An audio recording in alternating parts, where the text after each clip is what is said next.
Pastor Paulo Júnior falou mal aí da série de The Chosen, né? Na verdade, ele falou para os cristãos não assistirem a série em um Reels dele no Instagram. Depois ele gravou um vídeo maior no YouTube explicando os pontos dele. E é sobre isso que eu quero falar aqui nos nossos canais. Sobre, será que é pecado ver a série The Chosen? Será que a gente não deve ver a série The Chosen e tudo mais? Se você ficou com essa dúvida, eu acho bom você assistir esse vídeo aí. Eu vou colocar um pouquinho aí para você ver o que o Paulo Júnior falou. E depois a gente vai tecer alguns comentários. Tem alguma dele rindo? Só no The Chosen que tem. Está fazendo sucesso pelas inserções extra-bíblicas. Não é pelo bíblico. Virou uma série pop. Mas o que fez ela virar pop e ser uma sensação no mundo inteiro, não é a parte bíblica, as inserções, as conjecturas. Está havendo um acréscimo das escrituras. Está ferindo a suficiência das escrituras, porque está acrescentando algo que a escritura não fala. Não gosto, não assisto. Fala pessoal, sejam todos muito bem-vindos aí aos nossos canais. Para você que não me conhece, né? Meu nome é Rafael e eu trabalho com histórias em quadrinhos. Essas daqui são algumas que eu trabalhei, todas com valores cristãos. Também já prestei serviço aí para uma série de TV e não só isso, também para um desenho animado também, cristão também. Então, hoje eu vou acabar comentando aquilo que o Paulo Júnior falou, porque como um estudioso aí da palavra de Deus, da teologia, como eu sirvo aí também na minha igreja, eu quero comentar um pouquinho sobre o que ele acabou falando, né? Talvez você já tenha assistido o vídeo dele, se você assistiu o vídeo dele, então seja bem-vindo aí para assistir o meu vídeo também. Se você não assistiu o vídeo dele, eu convido você para ver o vídeo dele logo após aí o meu vídeo. A primeira coisa que eu quero falar é que o pastor Paulo Júnior, a gente deve respeito, porque ele é um pastor sério que combate muitas heresias dentro da igreja, né? E aí, respeitem ele. Eu vi ali no vídeo dele que teve muita gente xingando ele, mas vamos respeitar aí a figura do pastor. Você pode discordar, mas discordar aí com respeito, e é sobre isso que a gente vai fazer aqui um pouquinho nesse vídeo também, né? E hoje a gente vai levantar algumas questões aí, né, sobre o que a gente vê, o que ele acabou falando e tudo mais. Hoje eu já quero começar falando que tem uma questão aí dos pastores reformados que tem a ver com a interpretação da Bíblia. E esses pastores que têm essa interpretação da Bíblia, eles não vão aceitar, por exemplo, qualquer produção cristã ou semi-cristã aí sobre a Bíblia, sobre Jesus, por conta dessa interpretação que eles têm. Então, qualquer coisa que for lançada da Bíblia, eles vão acabar falando aí que a gente não deve assistir, que a gente está pecando. Por quê? É o que eles falam ali sobre o segundo mandamento, né? Que é o que o Paulo Júnior defende, que se você fizer qualquer imagem de Jesus, você está indo contra esse mandamento e você está pecando. Inclusive, se você representar Jesus em um teatro ou você representar Jesus em uma série. É uma das interpretações. Não são todos os pastores reformados que têm essa interpretação. A gente tem um vídeo sensacional do pastor Iago Martins, na qual ele fala o porquê que não é pecado representar Jesus como The Chosen representa, que vão contra ali o que o pastor Paulo Júnior interpreta, porque ele interpreta que qualquer imagem que for feita é pecado. Por isso que qualquer coisa que for feita dentro do setor de cultura pop, audiovisual, eles vão acabar colocando ali como pecado, porque eles acham que se um ator interpretar Jesus, né, tá fazendo uma imagem de Deus, então tá pecando, tá fazendo as pessoas idolatrarem, e eles ficam contra, né? É uma coisa muito complicada isso daí que acaba acontecendo, né, porque acaba demonizando qualquer coisa que for feita ali cristã e tudo mais. E afinal de contas, né, não é a única interpretação. Você tem outros pastores que interpretam diferente e ao mesmo tempo a gente tem algumas outras questões, como por um exemplo, Crônicas de Nárnia. Muitos reformados gostam de Crônicas de Nárnia. Então, representar Jesus como Aslan seria pecado, né? Porque querendo ou não, uma representação ali de Jesus. E não só isso. Ao longo das Sagradas Escrituras, a gente vê o próprio Deus se permitindo ser descritos pelos profetas. Você vê o profeta Daniel representando ali, falando sobre o ancião de dias, como que era a aparência dele. Você vê o próprio profeta Daniel falando sobre o Filho do Homem, como que era a aparência do Filho do Homem. O Filho do Homem é Jesus. O próprio ancião de dias é colocado ali como Deus. O apóstolo João, em Apocalipse, descreve Jesus também como cabelo branco como a lã, olhos como chama de fogo. E tudo isso aí abre uma precedente que ele foi descrito. E aí eu pergunto, quando a gente lê essas passagens, será que a gente imagina?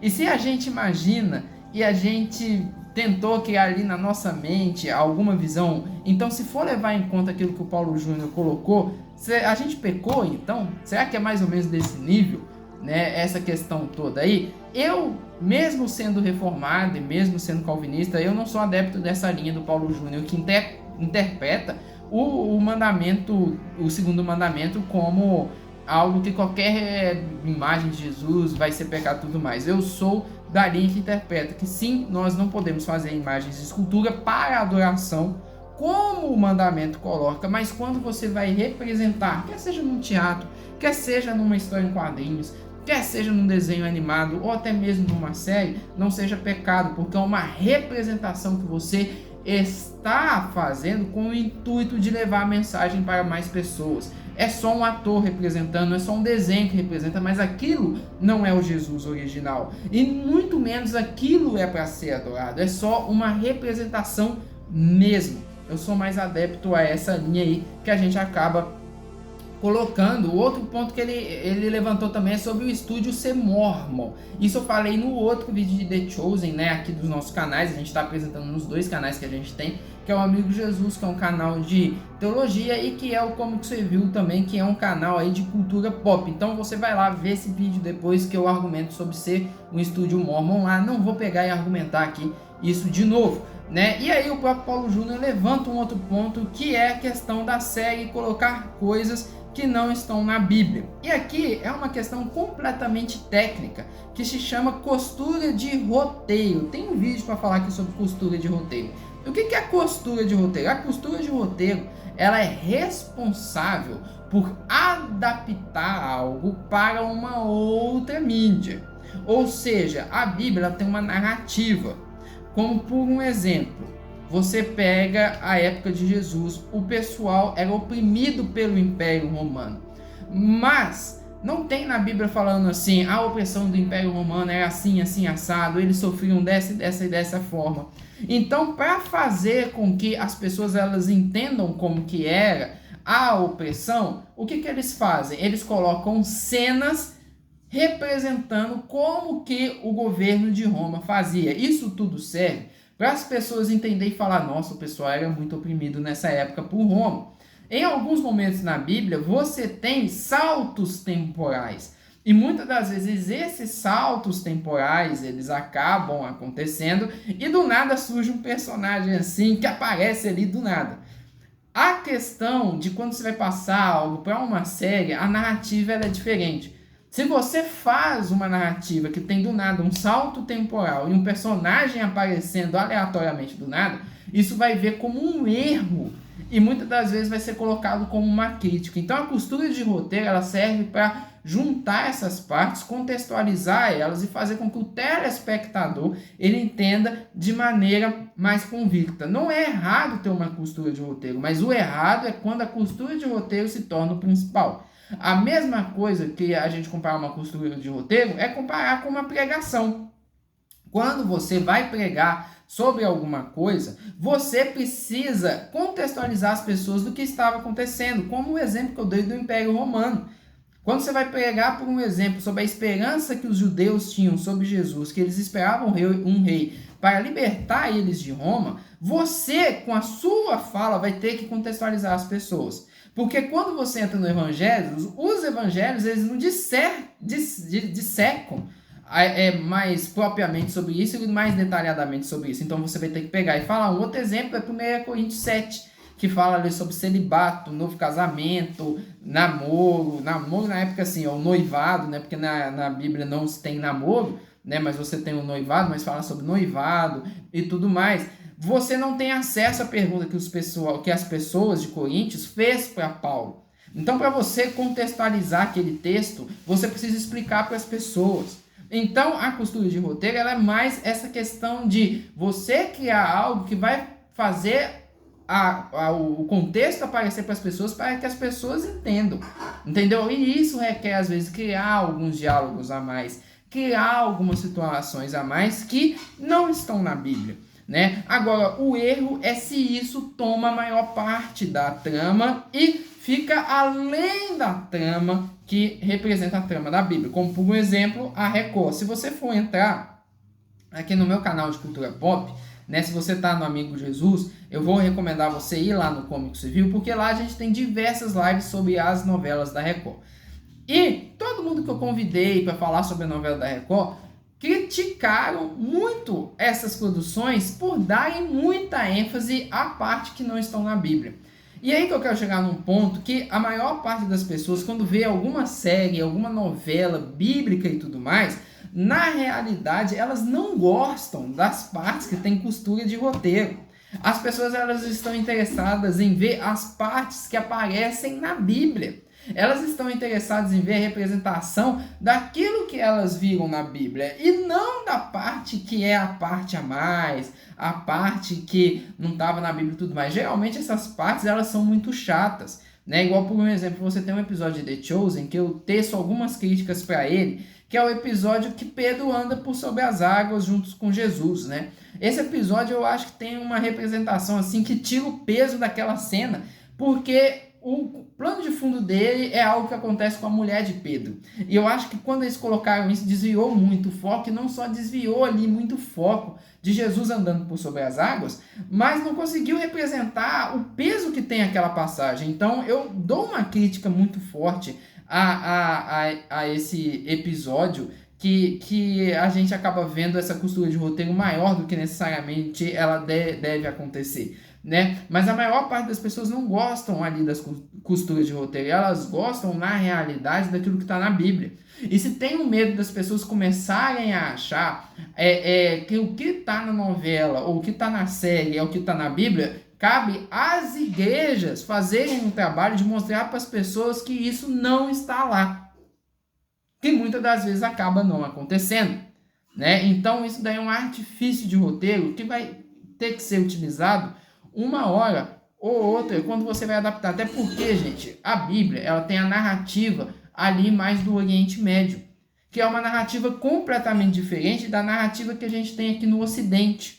A nossa narrativa ocidental, ela precisa que tudo faça sentido. A gente precisa que uma coisa que acontece no início faça sentido no final. A gente precisa entender os contextos e tudo mais, e ao mesmo tempo a gente pergunta o que acontecia com a família do fulano, o que deixou de acontecer, e ao mesmo tempo a gente precisa dessa linkagem, que muitas das vezes na Bíblia não tem uma linkagem. Às vezes você tem um acontecimento que para ali, quando você vê já pulou para o outro acontecimento, você fala assim, uai, gente, e o que aconteceu aqui? Né? De onde surgiu esse personagem e tudo mais? Por quê? Porque é algo ali da questão oriental, né? Igual, por um exemplo, você pega as esposas de Caim, de Caim, que é uma questão ali muito complicada da Bíblia, porque ela simplesmente aparece no texto. A Caim arrumou mulher para casar e casou, mas quem que era? Entendeu? É alguém que Deus criou para eles? Eram as irmãs de Caim? Entendeu? Não tem essa explicação no texto bíblico, porque é a forma de narrativa. A Bíblia só quer, muitas das vezes, passar informação que ela necessariamente julga importante para passar. Aí quando você vai passar isso para a telinha ou para a telona, não dá para fazer, porque vai ficar parecendo que a pessoa errou no roteiro. E aí vai ter críticas, né? É isso que a gente precisa entender. A última coisa que o Paulo Júnior comentou, que foi sobre a pregação do evangelho. Ele falou que se as pessoas estão assistindo e estão convertendo, elas não estão convertendo de verdade. Isso daí eu já acho, porque argumenta que as pessoas elas só se convertem ao ouvir a palavra de Deus. Isso daí já acho que ele exagerou muito, porque de fato tem muitas pessoas que estão voltando para a igreja depois de terem visto The Chosen. No próprio vídeo dele tem um camarada que comentou: eu me converti depois de ter visto Paixão de Cristo. Né? Ou seja, querendo ou não, as produções audiovisuais de cultura pop cristã, elas ajudam a converter as pessoas. Eu estava outro dia buscando a minha irmã no colégio. Quando eu estava esperando ela, tinha 2 adolescentes que não pareciam ser adolescentes cristãos, mas que estavam conversando sobre séries, e eles estavam falando sobre um monte de séries da Netflix, da HBO e tudo mais. De repente o menino foi e soltou assim: não, porque eu também estou vendo uma série na Record que é a série de Gênesis. Não, mano, a série é legal e tudo mais. Aí o outro, não, é mesmo? Aí eu vou assistir também e tudo mais. Querendo ou não, a cultura pop cristã, ou essas questões de séries e filmes, elas conseguem alcançar pessoas que muitas das vezes não vão parar para ver uma pregação, para ver um folheto, para ver um estudo no YouTube. E muitas das vezes essas pessoas elas vão acabar sendo alcançadas pela arte. É isso que muitas das vezes a gente precisa entender. E são alcançadas mesmo. Tem muita gente que voltou a ler a Bíblia por conta da série. Tem muita gente que voltou para a igreja por conta da série. Tem muita gente que se converteu por conta da série. E glória a Deus por isso, porque o Espírito Santo usa essas coisas para trazer as pessoas. A minha própria irmã, a gente apresentou The Chosen para ela. Ela assistiu e hoje ela lê a Bíblia por conta própria. Ela mesma pega a Bíblia e vai ler, ou seja, ela começou vendo a série, mas agora ela está indo ler a Bíblia e conhecer de fato Jesus através ali da própria Bíblia, sem precisar ali de fato ter uma série. Então, essas questões audiovisuais, elas são importantes para alcançar pessoas que talvez a gente não alcançaria. Elas são importantes muitas das vezes para ajudar crianças de forma didática a entender mais sobre Jesus. E muitas das vezes nós que estamos do lado de cada igreja, nós acabamos perdendo isso, porque a gente muitas das vezes fala, é pecado, não pode, se fazer isso vai idolatrar. Por que ao invés da gente ficar falando isso, a gente não pega e começa a ensinar para as pessoas, olha gente, na série fala isso, mas a Bíblia fala isso, a gente tem que ficar com a Bíblia. Gente, vocês estão idolatrando o ator de Jesus, não pode. Embora ele está fazendo Jesus, ele não é Jesus, ele é só um ator. O Jesus da Bíblia é diferente. É uma coisa que a gente precisa acabar falando e acabar acontecendo. Igual, por um exemplo, eu mesmo me converti, uma das coisas que me fizeram me converter foi ouvindo Diante do Trono. E é uma das coisas que muitos reformados odeiam. A pessoa é igreja e tudo mais. E aí fala, tá vendo? Esse Diante do Trono afasta as pessoas de Jesus. Mas eu me converti vendo Diante do Trono, né? Ouvindo Diante do Trono. E hoje eu sou reformado, né? Leio a Bíblia ali e gosto da teologia reformada, mas tudo isso começou lá atrás, quando eu ouvi uma música do Diante do Trono que falou, cara, eu preciso de Deus. E aí, porque eu entendi que eu preciso de Deus, eu fui lá, confessei Jesus como Senhor e Salvador da minha vida, entrei para uma igreja, fui estudando, até entender o que de fato a Bíblia diz. Então, muitas das vezes, Deus sim acaba usando da arte, e eu acho que muitas vezes nós brigamos com a arte e não usamos a arte da maneira que deve ser usada.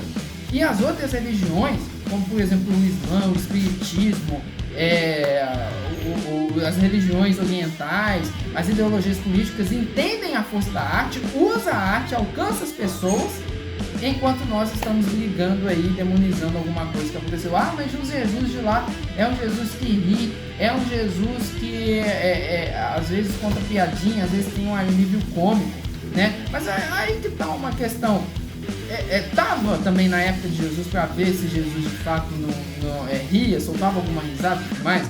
Jesus ele era sério o tempo todo, então que estava aqui, eu acho que Jesus não era sério o tempo todo não, até porque as crianças estavam sempre com Jesus e criança não gosta de gente sisuda, entendeu? E por mais gente que tem essas reclamações, ali é uma adaptação. Adaptação é quando você pega algo ali que algo que é baseado em fatos reais e tudo mais, você adapta para uma outra mídia para tentar representar aquilo, para tentar passar um ensinamento com aquilo, e não só isso, para tentar mostrar para as pessoas como mais ou menos era, mas não é o original. Igual, por exemplo, você pega uma história em quadrinhos aqui, essa daqui é minha história em quadrinhos. Se for fazer um filme da história em quadrinhos, vai ser uma adaptação disso, não quer dizer que é essa história aqui original. Pode ser uma história diferente, mas é baseado nisso. Por isso que o pessoal fala que muitas vezes adaptações são baseadas em quê? Em fatos reais.